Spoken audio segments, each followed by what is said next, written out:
E aí, pessoal, estamos começando mais um programa aqui no Inspira Rádio, exatamente na Rádio Rodedé, no dia 14 de março de 2022, às 2h45 da tarde. Hoje com Luiz Viana, que é guitarrista, cantor, compositor, produtor, arranjador musical. E durante anos aí teve uma vida, uma trajetória durante esse período, né, de arte musical aí fora nos Estados Unidos. A gente vai conversar sobre tudo isso e muito mais, mas pra começar, conta um pouco pra gente como foi a introdução a música, como foi ser um músico, como que foi que surgiu essa vontade? Pô, bacana, antes de mais nada, uma boa tarde a todos vocês que estão nos escutando. É um prazer, de fato, estar aqui. É bom estar em Fortaleza de novo também. A minha história com a música, ela começou muito cedo, né, cara? Eu me lembro que o meu pai, é muito interessante essa história. O meu pai, ele viajava, ele trabalhava para uma multinacional, né? E que era chamada Ericsson, né? E numa dessas viagens que ele fez a trabalho para Manaus, né, ele trouxe um teclado para mim, um Cassiozinho assim, né, monofônico mesmo, né? Então, ninguém podia tocar harmonia, era só solos, né? Só era monofônico. E quando esse teclado chegou às minhas mãos, né, eu ainda muito jovem, muito criança, eu naturalmente comecei a tirar músicas de ouvido, né? Aquilo foi algo espontâneo, natural. Isso já muito, como eu falei para você, desde muito cedo, muito criança. E posteriormente, né, alguns anos depois, a minha avó materna, ela me emprestou um violão que ela tinha. Eu não sei se voltou até hoje, mas brincadeiras à parte. Então, assim, eu fiquei com esse violão dela bastante tempo, né? E a partir daí, sim, né? Já envolvido também num contexto de igreja, né? Que meus pais sempre frequentaram a igreja. E nós, como filhos, né? Não tínhamos a opção de não ir à igreja. Nós tínhamos que ir à igreja, né? Sim. Por vontade imperativa, assim, nesse sentido. Então, então, frequentando esse ambiente de igreja, eu comecei a tocar violão, também aí já muito cedo, 12, 13 anos, né? Então foi uma coisa que já nasceu, né, basicamente comigo. Eu digo assim, a música nasceu comigo, né, nesse sentido, né? Porque desde criança já com teclado e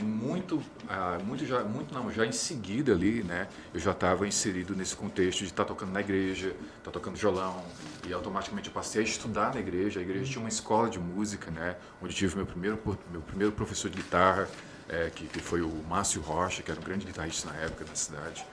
E foi a partir daí que despertou em mim esse desejo de fato pela música, né? Então não foi uma coisa assim, tipo, vou pegar você, tipo meu pai ou minha mãe, nós vamos te pegar e colocar para estudar música. Não, foi uma coisa que partiu de mim. Sim. Não foi uma coisa que partiu de alguém, do desejo de alguém, né? Esse desejo ele foi emanado naturalmente, genuinamente a partir de um desejo meu.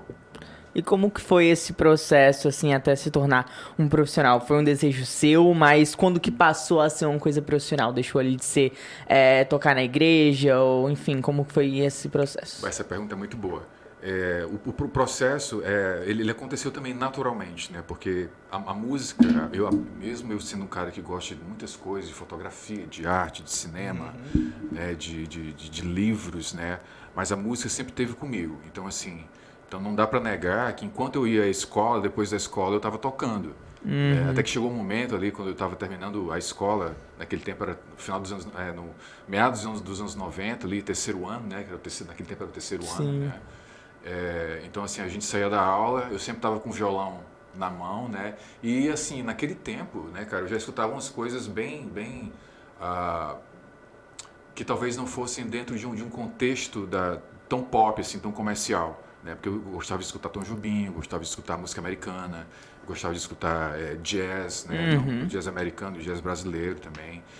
Eu adorava MPB, né? Uma coisa que eu sempre curti muito, né? O MPB e o jazz são duas das minhas maiores influências, junto com o Clube da Sim. Esquina, né?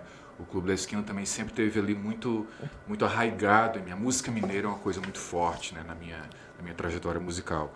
Então, assim, então vendo esse meu estilo de vida, né, musical, de sempre que saía da aula, eu estava com os amigos e tocava, chegava o final de semana, a gente se encontrava e estava eu tocando, né, 17, 18 anos, né, e eu comecei a entender que aquilo já era de fato a minha vida, tu tá Sim. entendendo? Então, de novo, não foi uma coisa imposta, tu tá entendendo? Nunca foi uma coisa imposta, né, então a música sempre foi algo que aconteceu naturalmente na minha vida.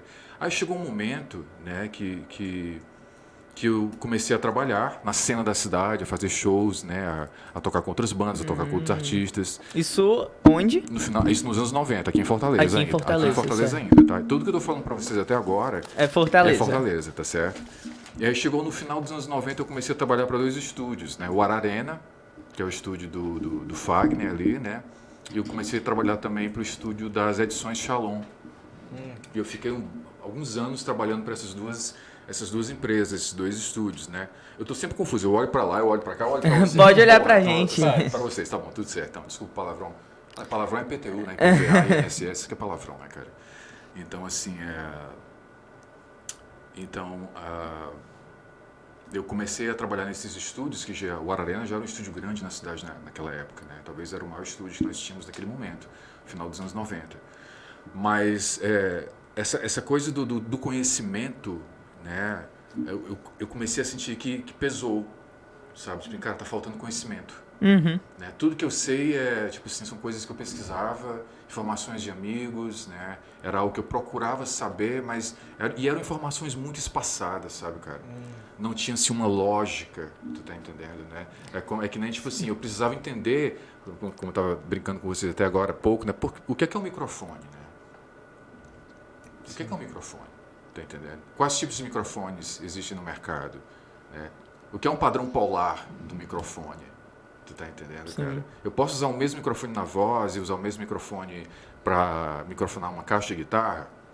Ou eu devo, pelo menos? É experimental ou não é experimental? É adequado, não é? E aí, nas sessões de gravações, né, nas quais eu participava já com alguns artistas conhecidos na cidade, até no Brasil, Adelson Viana, Manassés, né? Já trabalhando com essa galera, o próprio Fagner também, né? Então, eu me senti... Chegou um momento da vida assim que eu fiquei, cara, eu preciso de conhecimento. Né? E eu, como guitarrista, violonista também, né, eu já não aguentava mais estar... Não aguentava mais estar só em escalas maiores ou menores. Né? Eu queria trabalhar de modo criativo, eu queria olhar para um acorde e olhar para um acorde não só como um acorde, mas como algo em potencial para ser desenvolvido, uma composição, um arranjo. Tu tá entendendo? Então, quando eu olho para um acorde, o acorde maior que a gente está, né? Então, quando eu olho para esse acorde aqui, eu enxergo inúmeras possibilidades, né? Desde as suas inversões até capacidades melódicas, Sim. tá entendendo? Então, se improvisar num acorde desse aqui, é tipo...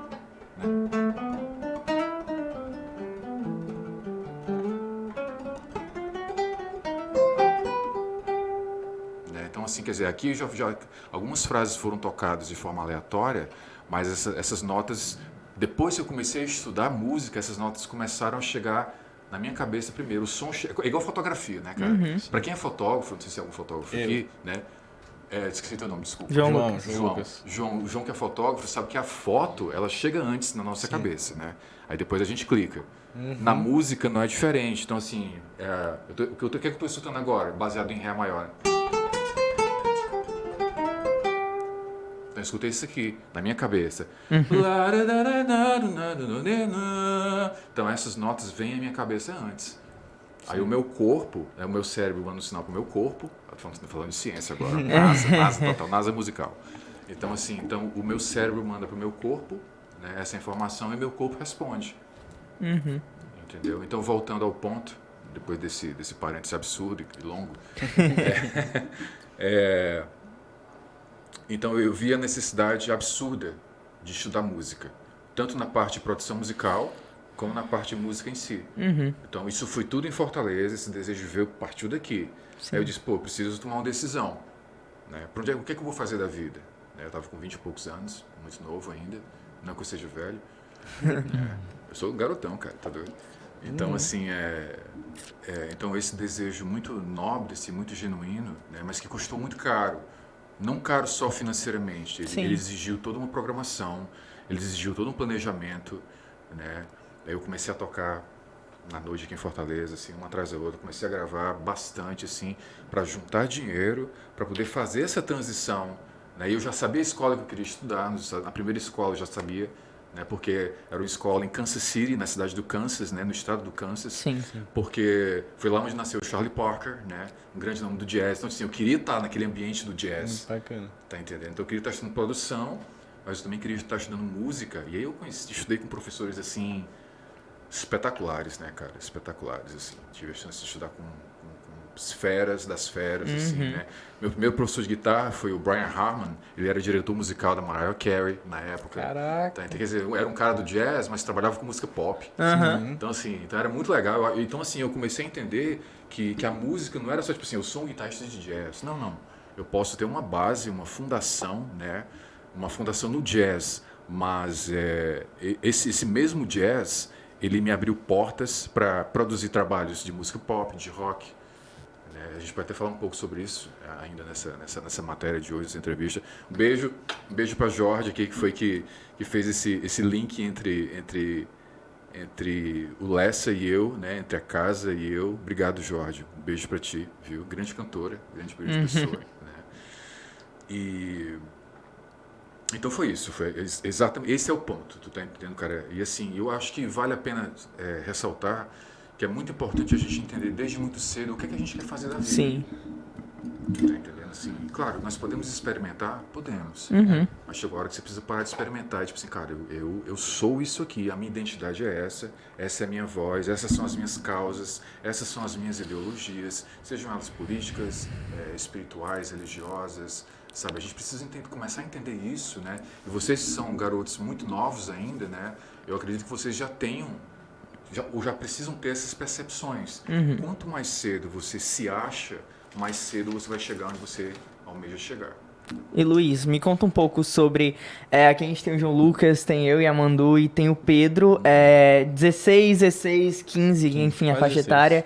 E me conta um pouco quando a música entrou na tua vida foi muito cedo. Então eu muito quero cedo, desde entender criança. o que foi que ajudou. A gente também, eu tive um contato com a música muito cedo, eu toco piano desde 11 anos, o Pedro também teve contato com o violino muito cedo. Mas e aí, pra ti hoje que é um profissional formado, conta um pouco pra gente qual foi o resultado desse contato tão cedo.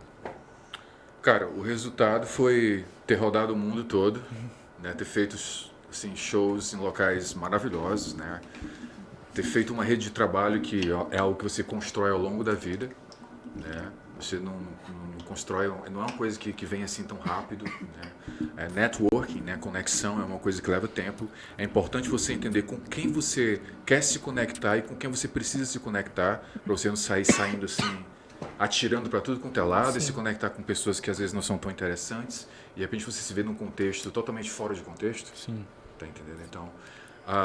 Então essa condição, o resultado de tudo isso foi o quê? Aprender fluentemente uma nova língua, né? Falar, escrever e ouvir, né? Isso é muito importante. Né? Eu acho que, na verdade mesmo, assim, se eu parar para pensar, esse é o meu maior legado. Né? Para onde eu quiser ir hoje não, já há bastante tempo, onde eu quiser ir, eu posso ir por questão da língua. Porque, cara, se você não fala a língua do país que você mora, você é um analfabeto naquela língua, entendeu? Então, assim, o que abre trabalho para ti no exterior, se você... Cara, de repente hoje você é, assim, você é um puta músico, assim, né? E aí você chega em Nova York, né? Você é um puta músico, formado não sei aonde, mas você não fala inglês. Difícil. Muito. Não vou nem dizer como é que você vai estar, mas você tá ferrado, cara. Demais. Você vai, assim, as suas chances, elas só vão ser potencializadas de fato de você ser inserido no mercado quando você falar a língua do local que você mora. Tu tá entendendo, né? Claro, você toca bem, isso te abre portas.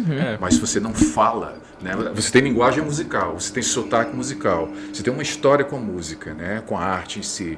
Mas se você não fala a linguagem daquele local, a linguagem que eu digo, a gramática, tá entendendo? As expressões, os dialetos, as gírias. Se você não consegue se expressar e nem ouvir, fica bem difícil. Fica bem difícil. Então, o grande legado, cara, a grande desculpa, assim, acho que estou sendo até prolixo já, mas o maior legado foi poder ter tocado e não ter perdido contato, né, com as pessoas as quais eu conheci durante esse tempo. Sim. Tipo assim, se hoje à noite, né, meu passaporte está em casa, se hoje à noite eu quiser pegar um avião e ir para Nova York, eu posso. Bacana. Eu tenho onde ficar. Tu tá entendendo? Assim, eu consigo transitar. Então, assim, esse é o grande legado. Tu tá entendendo? Claro, tem a música, sim, que foi onde eu coloquei o meu tempo e o meu dinheiro, mas tem a língua. Então, a língua é o grande canal. A língua, né, é o inglês, especificamente aqui, é o grande facilitador, né? Quando eu fui para Toronto, já tinha inglês, quando eu estava no Canadá, né? Quando eu chego em Buenos Aires, né? Eu não falo portunhol, espanhol, castelhano, eu não falo isso. Então, mas geralmente tem alguém no hotel, tem alguém no festival que fala inglês, então aquilo ali me abre portas. Demais. Tu tá entendendo assim? Então, se vocês, né, Pedro, né, Yamandu, né, vocês três que estão envolvidos com a arte, não negligenciem a questão de aprender também uma nova língua. Tu tá entendendo? Sim, e eu gostaria de saber como foi essa adaptação de uma língua para outra, como foi que você conseguiu, Claro. né? Porque a gente sabe que hoje em dia tem vários cursos, tem a internet, o próprio curso, assim, abre o YouTube, vai ter vários professores ensinando, mas naquela época eu acredito que seja um pouco difícil, seria um pouco difícil. Então, quero E a entender como gente foi. ouviu que eu acho que não tinha muito esse inglês antes da viagem, ou ele existia. Eu quero saber como atrapalhou na viagem, sim. no aprendizado ali, sabe? Atrapalhou. E o cearense, ele é meio insubordinado, assim, ele acha que sabe das coisas, né? De modo geral. Pô, não me leve a mal, não é nenhuma crítica pessoal, longe de mim. Mas é só citando o exemplo, né? Então, vamos lá, naquele tempo, há 22 anos atrás, né, talvez um pouco mais do que isso, nós tínhamos escolas boas de inglês aqui em Fortaleza, né? Eu estudava inglês pra caramba. Mas, cara, mesmo hoje, com o advento da internet, com os vídeos de YouTube, né, com os cursos online, né, de inglês, você só vai, de fato, aprender Na uma marra, língua né? quando você estiver no local que se fala aquela língua. Sim. Não existe. Vivência.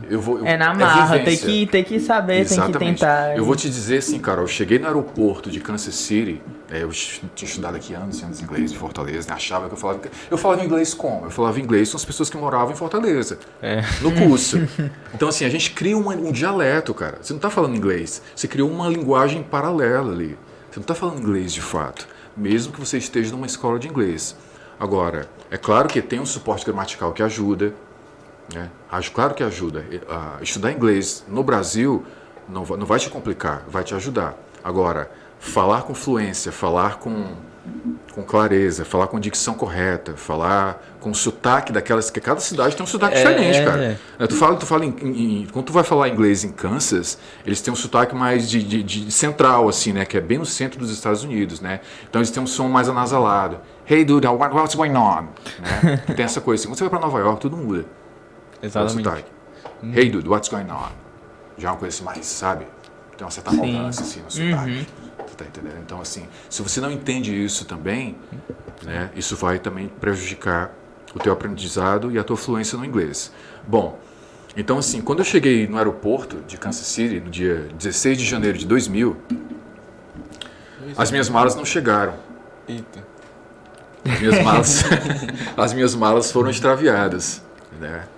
E continha um violão nessas malas? Tinha Não, Que porque bom. eu deixei para comprar instrumento tudo quando eu cheguei lá. Vendi tudo aqui, vendi meu carro, vendi estúdio, vendi instrumentos, tudo aqui em Fortaleza, né? Então, chegando no aeroporto de Kansas City, né, eu na esteira lá, esperando as minhas malas chegarem, eu estava com 2 colegas, né, que também estavam indo morar lá naquele tempo, e tinha um casal esperando por nós, né, para nos pegar no aeroporto, né? Todo mundo pegou suas malas e tal, e cadê as minhas malas? Né? Aí, aí esse casal falou, Luiz, a gente tem que fazer uma reclamação para identificar onde é que estão as tuas malas, né? E ver qual é o processo para você pegar as tuas malas de volta, né? E o guichê é ali. A gente vai lá e faz a reclamação por ti, dá aí o teu passaporte, teu visto e tal. Aí eu disse, não, pode deixar que eu vou lá.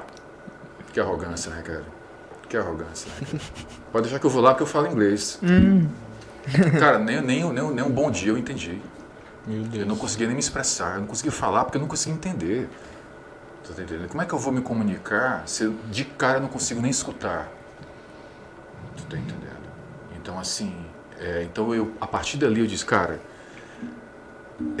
gramaticalmente falando, você olha para uma placa, né, você até entende, né, direções, essas coisas básicas, você pode olhar para um livro e até entender algumas coisas, mas o falar de fato, né, essa comunicação verbalizada, isso é outra história, cara. Você tem que estar no ambiente, você precisa estar naquele local, naquela cidade, convivendo com pessoas que falam o inglês em si, né? Aí sim, eu fiquei todo envergonhado, chamei lá o casal, o colega, né, e pedi desculpas, né, assim, porque eu acho que foi muito inexperiência, né, cara? É uma coisa, é uma inexperiência associada com uma certa arrogância, Assim, foi assim que eu vi naquele tempo, porque eu achava que eu falava inglês. Mas como é que eu posso achar que eu falo inglês num país onde eu nunca morei, que eu nunca vivi, só porque eu estudei numa escola em Fortaleza? Né? Mas era aquilo que eu era naquele momento, né? Eu ainda sou uma pessoa em construção. Nós somos seres humanos em eterna construção. Sim. Tu tá entendendo? E aí, então o casal foi lá no guichê. As minhas malas foram bater no México, né? Meu Deus. Foram bater no México. E aí, depois que foi preenchido lá um formulário, no dia seguinte, as minhas malas chegaram, né, na casa que eu já estava morando. Né? E já que a gente já tá nos Estados Unidos, conta um pouco pra gente como foi o processo, assim, dentro de aprendizagem mesmo musical. O que foi que, enfim, foi aprendido, esse negócio da tecnologia, como foi? Cara, foi muito interessante porque a escola que eu fui estudar música foi a mesma escola, a mesma universidade que eu fui estudar inglês. Né? Que eu estudava inglês, eu fazia o ESL, né? English as a Second Language, né? Inglês como segunda língua. Sim. Em paralelo a isso, no primeiro semestre eu comecei a fazer uma única classe de música. Que era uma, porque eu tinha que me aperfeiçoar no inglês, Sim. de alguma forma, e fazer um teste dentro da própria faculdade, né? Um teste de nivelamento de inglês. Naquele momento eu não tinha condição nenhuma de fazer classe de música, né? Mas eu precisava preencher uma certa quantidade de créditos que o meu visto exigia, que eram 12 créditos. Dava mais ou menos umas 4 classes de 3 créditos, né? Então assim, eu fazia 3 classes de inglês e ficou faltando mais uma para preencher, porque eu não podia ficar só com 3 classes. Eu tinha a obrigação de preencher os 12 créditos por semestre. Sim. Né? E aí é que tá. Bom, só tem uma opção, porque as classes de inglês já estavam cheias, né? Eu já estava cumprindo ali o meu cronograma do curso de inglês. Eu digo, não, então eu quero entrar numa classe de música. Eu entrei numa classe de piano, cara, de piano mesmo, assim. Né? Não era piano pop, piano jazz, não, Piano era piano clássico. erudito, sim. Era eruditão mesmo, assim, né? 3 vezes por semana, 1h30 de aula cada aula. Eu digo, cara, tô ferrado, né? Mas tinha um livro, né? Tinha um livro, tinha o tal do livro que eu conseguia, chegava em casa e estudava, né? Então, às segundas, quartas e sextas, eu estava estudando já a cadeira de piano, que é obrigatório até o final do curso. Que né? massa. Porque o piano é um instrumento universal. Então, assim, todo músico tem a obrigação de ter uma boa base né, no piano também, no teclado, né? Vamos usar aqui o termo teclado, porque hoje é o que a gente usa, é o teclado, né? Ninguém tem em casa um piano acústico, né, cara? Eu tenho. Não, mas eu nunca tive. Vocês dois têm? Eu tenho. Eles têm. Eu quero ver esse piano então, cara, porque Mas é um de bom. parede. Aham. É um piano de parede. Então, o lance foi esse. Então, nesse primeiro momento foi isso, cara. Não sei se eu consegui responder bem a tua pergunta, Yamandu, mas foi esse primeiro contato, assim, né? E essa dificuldade com a língua, cara, porque, não, em 6 meses você tá falando inglês. Mentira. Mentiram pra você. Quem te vendeu um curso, quem te vendeu uma proposta dessa está mentindo para você. É claro que cada pessoa tem o seu processo, o seu tempo Sim. de assimilação e aprendizado. Claro que sim. Quando eu chegava da faculdade, depois das 8 da noite, que eu ia de ônibus e voltava de carona. Eu ainda tive a sorte de ter uma carona ainda. Né? Mas eu acordava às 5 da manhã, eu cheguei no auge do inverno, 30 graus negativos, nevando pra caramba. Então eu acordava às 5 da manhã, ia para parada de ônibus nevando, né? Tipo 20, 30 graus negativos, né? E para poder estar tipo 7h30 ou 8 na escola. Eu pegava 3 ônibus para chegar na escola. Porque Kansas, né, diferente de Chicago, diferente de Nova York, o transporte público não é tão eficiente. Pô, Nova York é o maior metrô, talvez o maior metrô do mundo, né? E a estrutura de metrô deles lá é sensacional, assim, você pega o metrô qualquer hora do dia, independente do local que você esteja. Então funciona muito bem o transporte público em Nova York. Em relação a Kansas e em relação ao Brasil, então nem se fala. Né? Então tinha que fazer esse sacrifício de acordar às 5 da manhã no meio de um frio, né? Ir à escola. Então tudo isso é aprendizado, cara. Isso te agrega um valor gigantesco na questão de você entender que para você dar alguns passos na vida, aliás, todos os passos na vida requer de você um sacrifício. Né? Não é uma dor, né? Nem todo sacrifício é uma coisa dolorosa, não, é um sacrifício de aprendidado. Tá entendendo? Isso vai te moldando como ser humano. Né? Vai te fazendo entender, tipo assim, para eu sair de um ponto A para um ponto B, eu não posso pular etapas. Eu preciso respeitar essas etapas para poder fazer esse movimento. Tá entendendo? Então foi isso. No primeiro momento foi isso. E ao chegar no espaço, assim, como foi se entender como um brasileiro num país que nunca tinha sido visitado e olhar pro lado e ver uma pessoa falando inglês e ninguém te entender, como foi esse choque de chegar nos Estados Só Unidos? para complementar a pergunta do Yamandu, eu quero saber também a questão do choque cultural, porque aqui a gente tem muitas atitudes que lá eles não têm, os costumes são totalmente diferentes dos brasileiros, então como é que foi essa adaptação com os costumes mesmo, em relação também da língua, mas com costumes, da maneira de agir, as maneiras. Nos primeiros meses, cara, tentando responder essas duas perguntas ao mesmo tempo, Eita. o choque com a língua, ele é absurdo, porque você de fato não entende. Sim.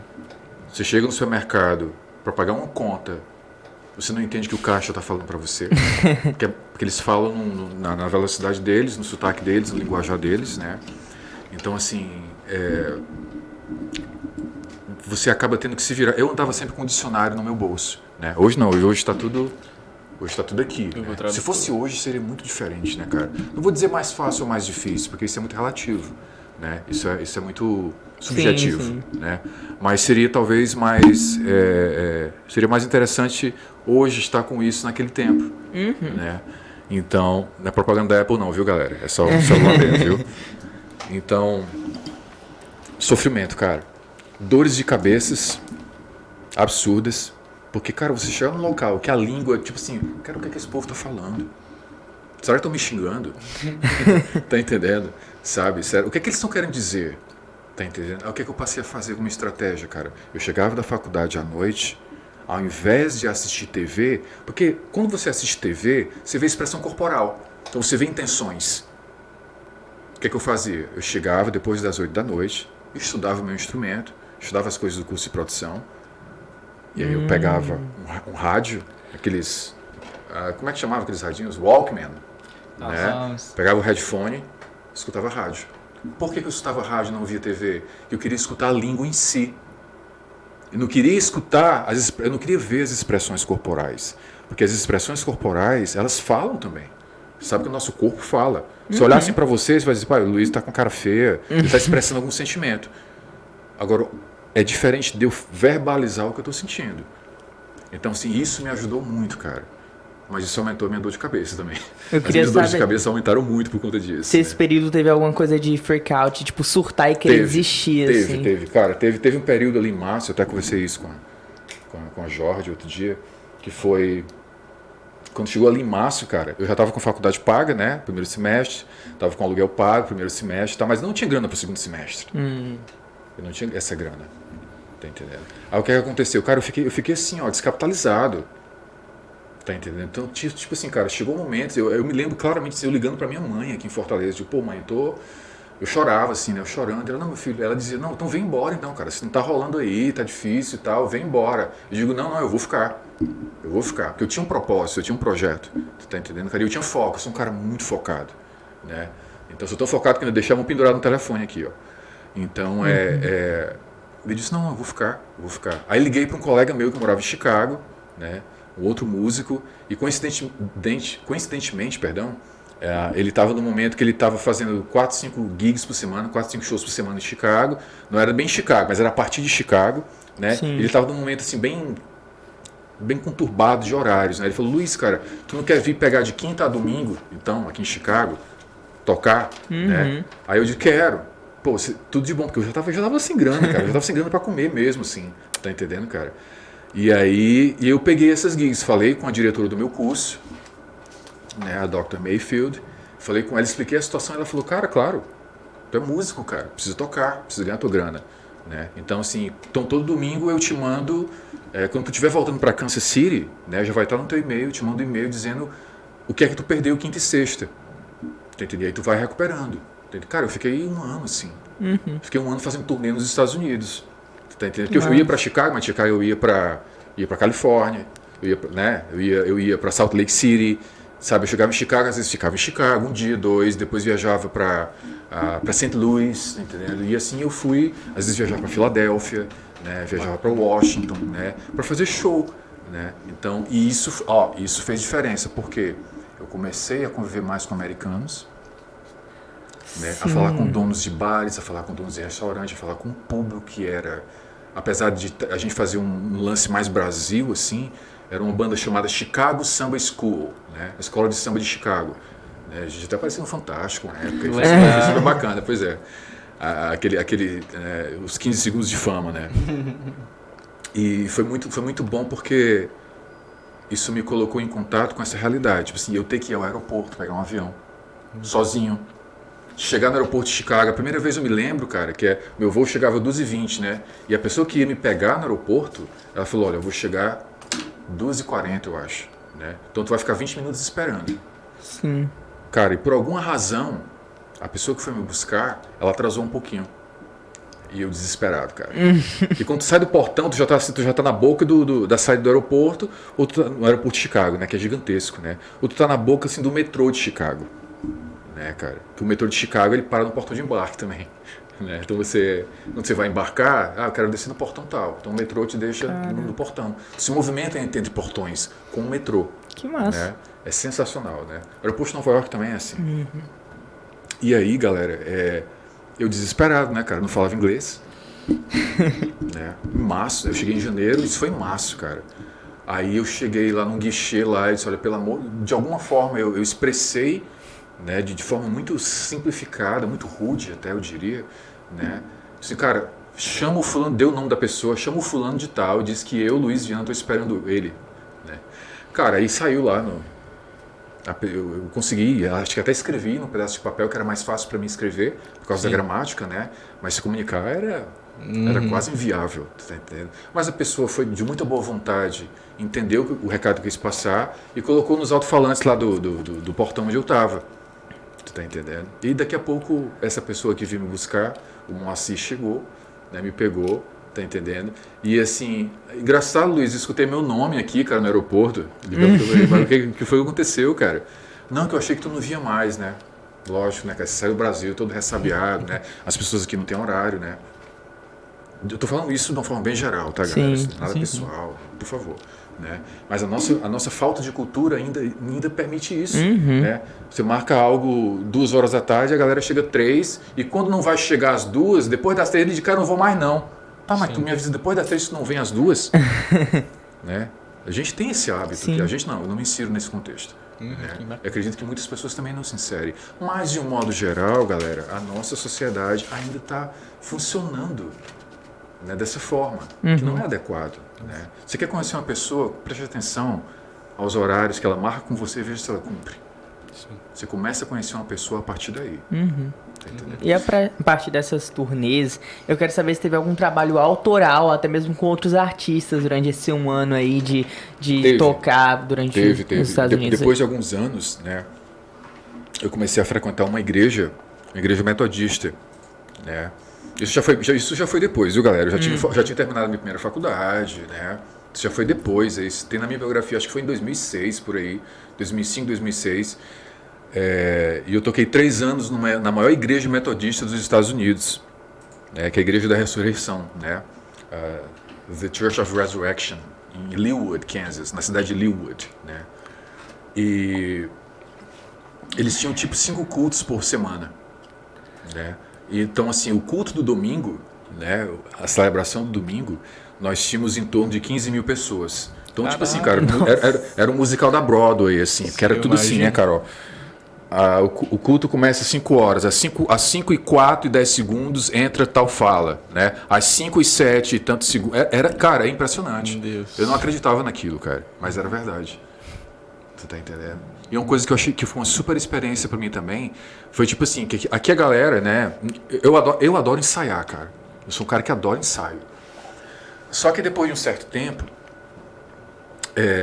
quando você tá num contexto de músicos profissionais, né, que tem leitura à primeira vista, e eu já estava nesse movimento, né?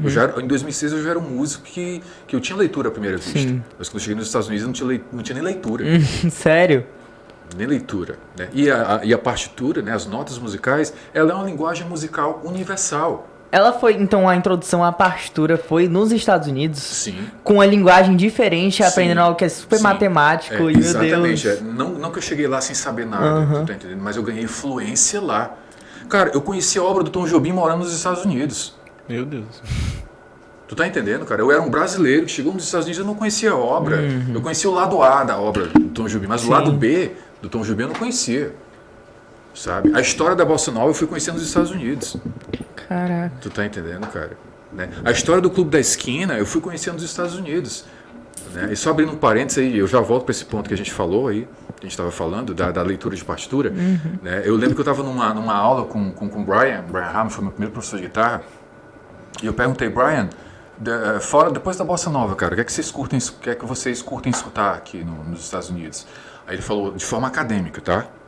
De forma acadêmica, Sim. Luiz, depois da Bossa Nova, eu achando que era Tropicália.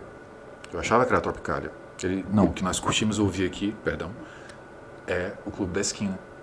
Porque harmonicamente, na cabeça deles, e eu concordo com isso também, era muito mais rico. É muito mais rico harmonicamente. Tu tá entendendo? Né? Se você pegar a história, o repertório do Clube da Esquina, ele harmonicamente, Beto Guedes, Lô Borges, né? Milton Nascimento, Toninho Horta, Márcio Borges, né? Telo Lopes, tá entendendo? E uma série de outros compositores e artistas daquela época. Então, harmonicamente, ele é muito rico. Muito. É muito rico, cara, harmonicamente. Né? Então, assim, e o movimento da Bossa Nova, agora eu vou falar isso aqui, talvez eu saia correndo depois, viu, galera? Mas, assim, quando a gente passa a estudar o jazz e a Bossa Nova, a música, né? A gente chega academicamente falando, a gente chega numa conclusão. Que a Bossa Nova não é um movimento genuinamente brasileiro. Porque você tem a Bossa Nova, você tem o ritmo, né? Tem muita influência aí do jazz também, né, eu acho. Mas olha só, cara. So close your eyes, for that's a lovely way to be. Então quer dizer assim, todos esses acordes aqui, eles são acordes do jazz. Só que tem essa pegadinha aqui, né, em semicolchê. Do hi-hat da bateria, que eu adoro reproduzir isso no violão.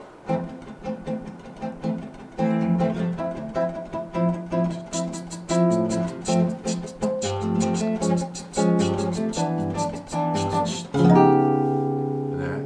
E assim, então sim, tem essa coisa da mistura do ritmo brasileiro, né, com os acordes do jazz americano. Então ali por volta de 63, quando o Garoto de Ipanema ficou mundialmente conhecido na voz do Frank Sinatra com o Tom Jobim, né?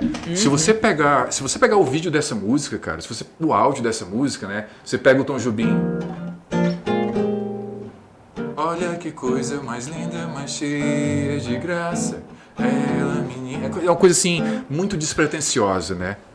Aí se você pega o Frank Sinatra cantando... Posso dar sequência? Pode Tá, sim. obrigado. Pode continuar. Quando você pega o Frank Sinatra cantando é... Tall and thin and young and lovely, the girl from Ipanema goes walking. When she passes each one, she passes, goes... Quer dizer, é tudo quadrado, né? Tall and thin and young, né? Não é tipo assim... Olha que coisa mais linda, mais cheia de graça, né? Essas notas não se estendem. Então, quer dizer, ele canta a partir do que está escrito na partitura. Então, assim... E foi outra lição que eu aprendi, cara. Com jazz, com bossa nova, com a música de modo geral. O que está escrito nem sempre é o que é tocado. Sim, sim. Tu tá entendendo? O que está escrito é tipo assim, é um guia, né? É uma rota que te dão ali. É um GPS, né? Mas o que você toca, o que você canta... vai muito da tua interpretação. Né? Isso veio com a bossa nova, esse ensinamento veio mais a bossa nova, porque eu acredito assim que o jazz, às vezes, ele é muito mais liberal, sabe? Os jazz, às vezes... Nos improvisos, sim. Exato, mas daí quando vai pra partitura ele fica mais limitante. Eu não diria limitante, eu diria que ele fica mais... ele é mais respeitoso, assim, com a partitura, tu tá entendendo? Sim. Né? Quando eu digo respeitoso, no sentido, tipo assim, vamos tocar o que tá escrito. Sim. Né? Vamos tocar o que tá escrito. Certo? Agora, nós, da América do Sul, da América Latina como um todo, nós temos a gente atrasa, a gente tem um guitarra borodó dando assim, ali né? no A gente meio. tem umas seminínimas mais pontuadas, né? A gente gosta de pontuar algumas coisas, tá entendendo?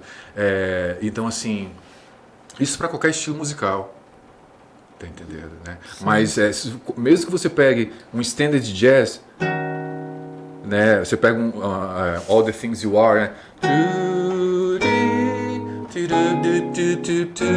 Quer dizer assim, ó, eu naturalmente quando começo a tocar isso, eu já vou tipo assim.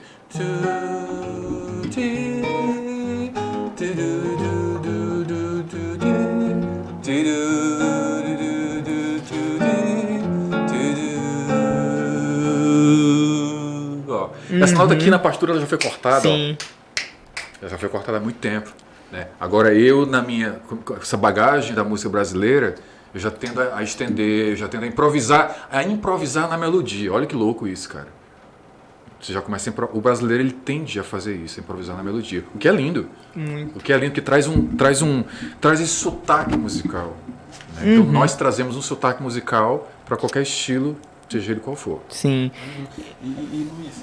É Luiz, né? Luiz é Luiz. Tem um L que parece um J aqui, fica Luiz, mas enfim. Eu quero saber, a gente falou um pouco sobre a sua carreira no aprendizado, aprendendo, né? Eu quero saber como foi que você começou a repassar esse conhecimento para as pessoas. E se foi aqui no Brasil ou se foi lá nos Estados Unidos? Foi lá. Na verdade, Lucas, eu comecei a dar aula quando eu comecei... Claro que daí tem questões de contatos, né? Currículo fora do Brasil é uma coisa muito valorizada. Muito. Tá entendendo? Tipo assim, por mais conexões que você tenha fora do Brasil, não é aquela conexão que vai definir assim, não, cara. Sabe, teu trabalho, sim. Sabe? Os caras vão querer olhar o teu currículo. Eles querem saber o que é que tu faz, onde tu estudou, o que é que tu tá fazendo, quais são os teus projetos. E qual é o teu currículo? O meu currículo tá na mão de vocês aí. Eu quero ver aqui, eu quero ver se tudo confere, porque eu tô com vontade de escutar isso há muito tempo. A gente tem aqui a Universidade de Kansas, né, que estudou tecnologia musical. Music Technology. O que é isso? Produção musical. É produção musical, tá. A gente também tem aqui guitarra na Berklee School of Music. E... Guitar Performance, foi isso ou teve mais? Deixa eu ver aqui. Teve o Música com ênfase em Jazz, né? Que foi Música com ênfase na em Park jazz. University. Então esse é teu currículo? Essas três assim? Não, na verdade não. Isso é só uma parte do meu currículo. O extensivo aí vem de onde? O extensivo vem de cursos de especializações na área de produção, na área de música. Eu tenho um curso de extensão na área de fotografia. Massa. Legal. Eu tenho um curso de extensão na área de cinema. Que inclusive Inclusive é uma hora que eu... pra caramba. De sonorização de cinema, né? Tá entendendo? Eu tenho curso de extensão, especialização na parte de vídeo. Tu tá entendendo? Na parte de roteiro. E uma possibilidade, uma sonoplastia de filme. Desculpa. Uma possibilidade de sonoplastia de filme, de trabalhar com isso. Total. Então, tem um direcionamento pra isso, eu acho. Tem. Porque assim, cada ambiente é um ambiente diferente, né? Você não pode fazer uma sonoplastia para um CD, para um álbum, né? E fazer a mesma sonoplastia para um filme. Né? Eu não estou falando só na questão da sonoplastia, tipo assim, dependendo do filme que você vai fazer, você pode trabalhar com Foyer, né? com sons mais naturais, tipo assim, você pega o som da chuva que está chovendo naquele momento, você vai lá e grava. Sim. Mas hoje em dia, tá tudo na mão da gente, né, cara? A gente tem tudo pronto, a gente tem uns samples, né? Mas a gente tem as amostras, então eu pego aquele som de chuva e enquadro ele num determinado momento do filme. Faz sentido o que eu estou dizendo, né? E outra coisa não dá para mixar, cara, ou não é o ideal você mixar e masterizar um filme, né, um documentário, na mesma sala que você faz trabalhos de CDs. É outra sala, é outro ambiente. Eu me lembro, cara, quando eu estava na Park University, a universidade tinha um cinema dentro da escola. Tinha um cinema. Né? E o que é massa disso? Porque assim, quando você está estudando... Aí voltando numa escola anterior, no KCK, no Kansas City, Kansas, o meu último semestre foi sonorização para cinema. Tá entendendo? Então assim, já era um esquema de 5.1, naquele tempo 5.1, né? Hoje já tem 7.1, tem 7.2, 7.1, enfim, tem um monte de conta para fazer aí. Mas naquele tempo, que não é tão longe assim, nós não estamos falando assim de um gap de 50 anos, nós estamos falando tipo assim, cara, foi tipo assim, 10 anos atrás o lance, tá ligado? 10, 12 anos atrás, né? Então assim, eu estudei sonorização para cinema. Como sonorizar para cinema? Desde a criação de trilhas, a criação de efeitos, tá entendendo? Até a parte de mixagem e masterização. Porque, cara, você mixar para cinema é outro universo, cara. Primeiro que já tem 5 ou 7 caixas ao teu redor e tem um no centro. Já começa daí. Né? Que 7.1 é porque são 7, né, divididos, que é tipo assim... Olhando aqui agora nessa direção, de repente você tem uma caixa ali, né, que um carro está passando só naquela caixa. E aqui atrás tem um barulho de passos, uma pessoa andando. Então você tem que chegar na mixagem, tá entendendo? E dividir tudo isso. Né? O verbo to mix, né, quando a gente fala mixar, que a gente aportuguesou isso, quer dizer misturar. Então a gente vai misturar os sons. Mas misturar como? Misturar dando a cada som seu espaço. E dando a cada som seu momento de acontecer. Que massa. Tu tá entendendo? Então, assim, sonorização para cinema é uma arte, cara. Não é brincadeira. Isso que o João Lucas falou de repassar um pouco desse conhecimento, a gente teve um processo agora pandêmico que limitou muito o acesso de sala de aula, aluno, professor. Como é que você, Luiz Viana, lidou com isso, com as plataformas e tecnologias, com celular, videoaula? Ocorreu um pouco desse processo de repassar conhecimento por meio da tecnologia? Totalmente, totalmente. Durante o primeiro ano da pandemia, né, que a pandemia não acabou ainda, né, para quem não sabe, a gente tem uma pandemia maior, que é uma pandemia governamental, né, de uma esfera federal. Essa pandemia é pior ainda. No ano de 2020, eu fiz 20 lives do quarto do apartamento, de onde eu estava. Né? E aquilo ali, cara, foi uma experiência muito louca. Por quê? Porque não tinha mais gente ao meu redor. Eu não tinha mais palmas. Eu não tinha mais público. Tu tá entendendo? Eu não tinha mais, assim, essa coisa, tipo assim, cara, vocês estão aqui do meu lado. Né? Temos pessoas nos assistindo aqui agora. Né? Mas foi muito estranho. Foi muito estranho. Mas me abriu outras portas. Outras portas foram abertas a partir daí. Né? Porque me deu exatamente mais contato com a tecnologia, aplicativos, formas de como fazer uma live sozinho, como iluminar uma live sozinho, como mixar uma live sozinho, fazer a mix ao vivo ali, tocar e cantar ao mesmo tempo, às vezes ler uma letra, às vezes ler uma partitura ao mesmo tempo. Né? E essa mix já sendo feita antes, né? Porque ao vivo, cara, a mix tem que estar pronta. Luiz, voltando um pouco ao que a gente estava falando das aulas, desse negócio da pandemia, como foi esse começo, essa introdução, assim, de repassar esse conhecimento que foi durante tanto tempo contemplado aí por ti? Antes de falar desse momento da pandemia, só queria relembrar que eu comecei dando aula presencial, né, lá nos Estados Unidos. Né? Eu dava aula, comecei dando aula em duas escolas, né, a Culture House, Casa de Cultura, e a Meyer Music. Né? Meyer é um sobrenome de uma família, e Music, né, música por si só, já é autotraduzível. Né? E eu comecei inicialmente na Meyer Music, dando aula para crianças, e olha só que coisa bacana, cara. Né? Tudo é uma questão de como você entende as coisas e o que você quer para a sua vida. Né? Eu precisava da grana naquele momento. Né? Eu queria me inserir nesse contexto de didático, né? De dar aulas. Né? Porque eu gosto de dar aula, eu sou um cara que gosta de dar aula. Né? Como eu estava conversando aqui há pouco com o Pedro. Quanto mais você expande o conhecimento, né? Você não fica vazio. A expansão gera mais preenchimento, pelo menos para mim, tá entendendo? Me faz querer estudar mais, me faz querer cada vez mais estar por dentro daquilo que é o meu métier, no caso a música, né?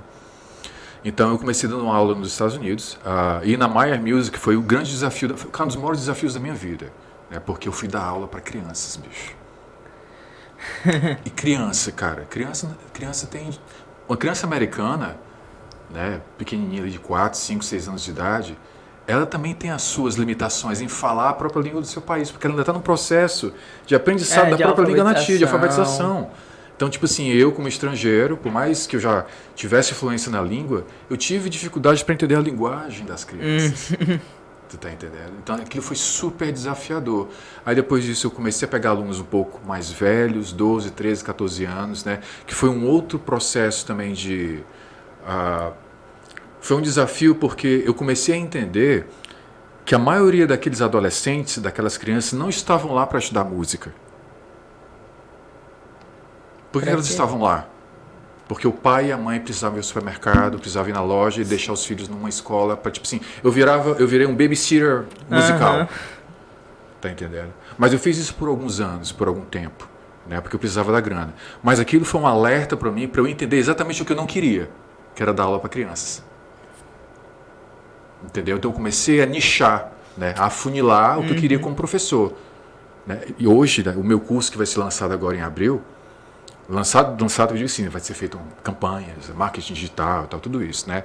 Então ele é um curso é um curso de jazz voltado para intermediários, alunos intermediários e avançados. É um nível de curso acadêmico. Tá entendendo? Porque eu entendi desde lá daquela época que eu não queria dar aula para crianças. Tu tá entendendo? Eu quero dar aulas, eu gosto de dar aulas para tipo assim, para pessoas que já tocam.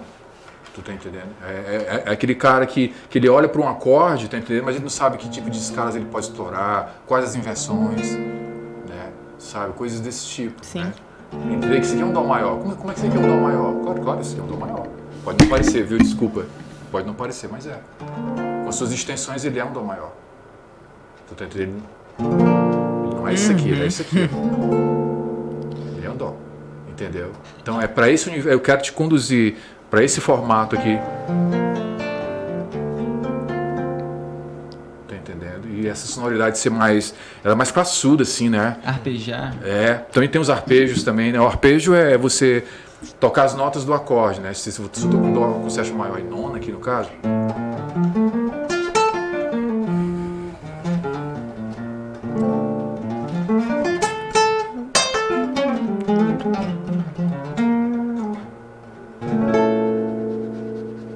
Então, o arpejo é o quê? Você pegar tônica, terça, quinta e sétima, geralmente do acorde, tá entendendo? Tocar. Então, tônica, dó, terça, mi, quinta, sol, sétima. Só que eu embelezo.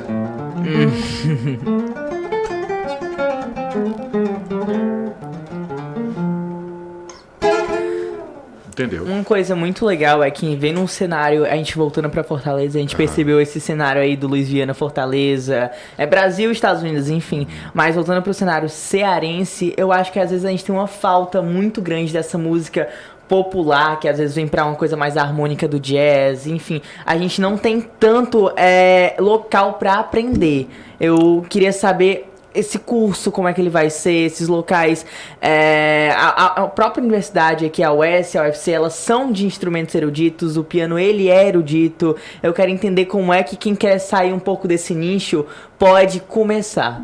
Bom, antes de mais nada, eu quero dizer que eu estou à disposição, eu estou na cidade, né? Eu estou aqui para agregar, né? Assim, de forma muito genuína também, para dizer para todos vocês que estão nos escutando, nos assistindo, que as parcerias estão em aberto, né? As colaborações estão em aberto, tá? O curso é online, né? O meu curso de jazz vai estar numa plataforma, ele está numa plataforma já, na verdade, né? Uma plataforma, e o aluno vai pagar e vai ter acesso a todo o conteúdo. Sim. Tá? Agora, com relação às universidades, eu acredito que seria importante, né, essas universidades, escolas, elas mesmas se abrirem para esse universo. Né? Mas eu não posso chegar de forma ditatorial, esse aqui sou eu, sabe aquela coisa do carteiraço, aqui sou eu, não sei o quê. Não, calma, não é assim que funciona. Tá entendendo? Agora é importante a gente se abrir, tipo assim, cara, eu adorei o espaço aqui, eu curti pra caramba. Tu tá entendendo? Esse aqui é um local que provavelmente, se aqui for um local que tiver liberdade e tiver carência, demanda, para que nós possamos trabalhar tanto a parte de produção como a parte de música, tá entendendo? Cara, a gente pode fazer vários cursos bacanas aqui. Tu tá entendendo? Não necessariamente a universidade. E se duvidar, até alunos da universidade virem fazer aula aqui. Sim. Entendeu? A gente pode aqui ou em qualquer outro lugar ser esse hub, né? Esse ponto de encontro, esse ponto de conexão. Você está entendendo? Que eu acho que isso é muito mais válido do que, de repente, mexer no currículo de uma universidade. Porque isso é um processo muito mais lento, muito mais burocrático. E, às vezes você está numa instituição, numa ONG, você está numa escola privada e esse processo ele acontece de forma muito mais interessante. E até os professores universitários, os alunos universitários podem, né, se conduzir a nós aqui ou a um outro local. Estou usando nós aqui como exemplo, mas pode ser aqui também, poderia ser aqui também, nesse caso. Né? Então, a gente tem que criar um copy, né, um discurso, né, um pitch assim, né, de como fazer aquilo que nós queremos comunicar de fato chegar aos ouvidos e à vida das pessoas. Né? Eu estando aqui, eu começo a ser porta-voz daquilo que eu gostaria de fazer na cidade. Que é tocar o meu jazz, tocar a minha bossa nova, o meu pop, que eu sou louco por música pop. Né? Quando eu estou aqui, isso me dá voz para dizer assim, cara, eu posso dar cursos de produção aqui em Fortaleza, porque eu dava nos Estados Unidos, eu dava num país que nem era meu, eu dava curso em Porto Alegre. Né? De jazz, de música, de composição, de arranjo, né? De sonorização para cinema. Por que a gente não pode fazer em Fortaleza? Quem foi que disse isso? Não faz o menor sentido para mim. Tá entendendo? O que faz sentido é a gente aproveitar o que a gente tem, né, e usufruir disso. Né, e a partir daí a gente começa a expandir. E por que não, de repente, Fortaleza ser esse hub, né, ser esse ponto de encontro, né, de fomentação de artistas, de produtores. Tá entendendo? Por que não? Quem disse que não pode ser? Quem nos limitou a isso? Ninguém. A limitação está em nós. Não está numa instituição. Que tipo assim, cara, se não dá certo dar aula aqui, eu crio meu curso em outro canto. Eu alugo uma sala para mim e faço a coisa acontecer. Tu tá entendendo? Sim. Eu não estou limitado a uma instituição ou a algumas instituições. Ah, mas a universidade tal não quer fazer? Tranquilo. Eu faço igual. Tu tá entendendo? A gente tem que fazer acontecer independente da instituição. Sim. Agora, é interessante, você já está com a estrutura formada. Se aqui tem uma estrutura, se a universidade tem uma estrutura, facilita o processo, obviamente. Mas eu tô aqui, cara. Eu tô aqui. Falando em estrutura, quando foi que surgiu a iniciativa e vontade de ter uma própria gravadora, de poder repassar um pouco desse conhecimento assim para outros artistas e ajudar mesmo a outros artistas? Cara, esse lance de produzir outros artistas, ele já surgiu desde muito cedo. Lá em Porto Alegre eu produzi artistas muito legais. Em Nova York também, nos Estados Unidos também, eu fiz projetos muito legais, também produzi e trabalhei com vários cantores, como tem na biografia que eu passei para vocês. Agora, a gente está vivendo um momento muito peculiar que o artista tem que se autogerenciar. A gente viveu um momento, até ali os anos 90, quase 2000, onde, né, a gente queria ter um produtor. A gente queria achar um produtor, né? Tipo assim, tinha uma magia, uma coisa de sorte, né? Com licença, pessoal. Uma coisa assim, eu preciso de um produtor. E isso foi exatamente o link, cara, que me fez estudar produção. Eu não quero um produtor, eu não quero mais, tipo assim, não queria mais, tipo assim, alguém, eu ia atrás, pagar um produtor. Não, eu quero me autoproduzir. Então, hoje eu me autoproduzo. Eu gravo os meus trabalhos, eu faço as minhas fotos, eu faço os meus clipes, eu fui estudar marketing digital, eu fui estudar arte, né, arte no sentido de softwares, de programas, né, tu tá entendendo? Para eu poder me autogerir, tá entendendo? Porque eu fazendo isso, eu não posso mais colocar a culpa em ninguém, tu tá entendendo? Sim. Qualquer coisa que acontece é sobre minha responsabilidade. E esse sentimento ele é muito bom, ele não é um sentimento tipo assim, centralizador. Ele é tipo assim, cara, eu preciso fazer, eu vou fazer. Eu não quero mais cheguei num momento que eu não queria mais estar dependendo de alguém. Pô, Luiz, eu preciso pô, fulano, eu preciso gravar um baixo. Não, eu gravo baixo. Pô, eu preciso fazer uma sessão de fotos, preciso pagar. Não, eu vou fazer a sessão de fotos. Eu dou um jeito de fazer. Tu tá entendendo? Então, assim, isso veio daí, né? Por aí. E hoje em dia, como se destacar como artista, como ir pra esses viés, assim, de realmente é uma coisa pessoal, de conseguir passar o que você quer, enfim, de uma forma transparente. Certo. Primeiro de tudo, acreditar na tua música. Não faz, assim, ó, quem determina a música que você quer fazer é você, não é o público. Massa. Certo? Não faça música para um público, faça música para você. Se você não mexe com você... Cara, porque olha só, imagina só. Eu moro num país subdesenvolvido culturalmente, eu moro num país que deixa a desejar nas questões artísticas, nas questões culturais, tá entendendo? Eu ainda tenho que fazer uma música que eu não gosto. Sério mesmo, galera? Sério. Tu acha que nessa diversidade que a gente tem de ouvintes, tu acha que não vai ter espaço para minha música? Claro que vai ter, cara. Claro que vai ter. Claro que vai ter alguém para ouvir o meu som. Então eu vou focar em quê? Eu vou focar nas pessoas que querem ouvir a minha música e não focar nas pessoas que não querem ouvir a minha música. Tu entendeu? Não faz sentido eu colocar energia num negócio que eu tá forçando a barra. Então eu coloco energia em quem quer escutar meu trabalho. Agora sim, eu faço porque eu quero, porque eu gosto. Eu preciso estar feliz com a minha música. Eu não posso fazer música sem feliz. Porque afinal de contas, né, é o que eu gosto, é o que eu amo fazer, é o que eu vim fazer na Terra. Isso faz parte da minha missão de vida. Tu tá entendendo? E isso veio, assim, falando de forma mais pessoal do Luiz Viana, isso veio nos dois álbuns aí, no primeiro CD, no segundo CD Jazz em Bossa, teve um pouco dessa característica pessoal aí? Total. O meu primeiro CD ele é autoral, né? O Afinidade ele é um CD totalmente autoral, né? E o segundo álbum, o Jazz em Bossa, é um CD cover que eu fiz em homenagem à Bossa Nova, né? E o que eu lancei lá em Nova York. O show de lançamento foi lá, né? E é claro que mesmo tu fazendo um CD de cover, tu tá colocando a tua cara. Sim. Tu tá entendendo? Assim, não tem é impossível. É impossível tu fazer um CD de cover e tipo assim, tu tá fazendo um CD de releituras, cara. Tu tá colocando a tua história de vida, a tua história musical, tu tá colocando as tuas tristezas, as tuas alegrias, né? Os teus arranjos não são só arranjos técnicos, bonitos, não. Não. A nossa história vai no nosso instrumento, ela acompanha, ela anda em paralelo a isso. A nossa vida, né? As nossas relações sociais, as nossas relações afetivas, elas vão na nossa música. Tu tá entendendo? Elas vão na nossa arte. Né? Eu não tenho como fazer uma música, né? Ou fazer um arranjo, ou fazer uma mixagem, uma produção, né? Sem ter uma história de vida na minha cabeça. Né? Tudo está vinculado. Está vinculado com o momento econômico do país, está vinculado com o momento cultural do país, está vinculado com quem governa o país. Tu tá entendendo? Está vinculado com as minhas frustrações, com as minhas tristezas, com as minhas alegrias, com as minhas conquistas. Né? Então, assim, isso está muito vinculado. Eu acredito que não tem como desassociar essas coisas. Ah, eu sou músico. Não, tu é um ser humano. Tu não é, certo? Tu é um ser humano. Né? Então, assim, além da música, tu tem economia, tu tem questões espirituais, tu tem questões familiares, tu tem questões afetivas, namorado, noivo, noiva, marido, esposa, né? Relações. Né? Então tudo isso está na tua música, não tem como tu desassociar isso. A economia está na tua música. O estilo de vida, a tua saúde física e mental está na tua música, cara. Não dá para desassociar isso. Está na tua arte. Eu não vou falar só da música, tá? Mas tudo isso está vinculado à tua arte, ao teu estilo de vida. E pra gente encerrar mesmo, a gente já tá com um tempo meio limitado. A gente pode ouvir alguma dessas composições? Pode ser afinidade, jazz em bossa, tanto faz. Eu vou fazer um autoral, pode ser? Um trechinho, pode ser. Todas são um trechinho, vocês é que sabem.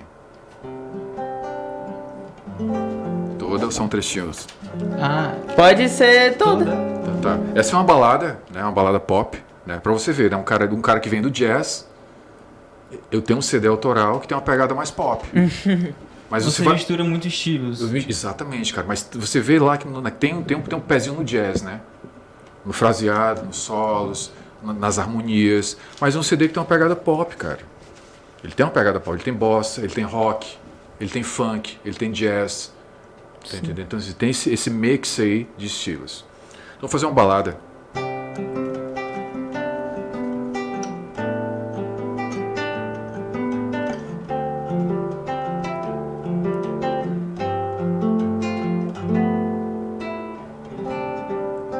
Achava que era só te ver e ter que me conter, e na verdade não poder te ter. Mas como eu posso te dizer, se eu quero mesmo é você, se minha boca quer você, saudade que não quer passar. Eu tenho 1000 motivos pra te encontrar. Se o meu corpo quer é te abraçar, e a minha alma quer em ti morar.